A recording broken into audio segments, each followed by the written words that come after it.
तब्दीली का नारा मुल्क में तबाही लेकर आया, दूसरों को चोर कहने वाला खुद ज़कात चोर निकला। इमरान खान की रिटायरमेंट का वक्त आ गया। पीटीआई चेयरमैन बनीगाला में बैठे और मजे करें। बिलावल भुट्टो का कराची में खिताब। पीपल्स पार्टी का मलीन में फतह का जश्न।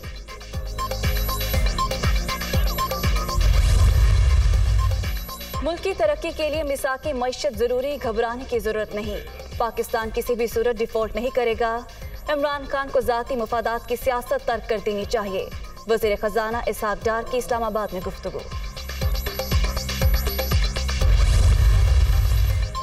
और सैलाब ज़दगान की बहाली, मुस्तकबिल में मौसमी खतरात से बचाव के लिए बड़ा फैसला। वज़ीर-ए-आज़म की मौसमियाती तब्दीली का मुकाबला करने की सलाहियत रखने वाले घरों और इंफ्रास्ट्रक्चर के लिए नेशनल प्लान बनाने की हिदायत।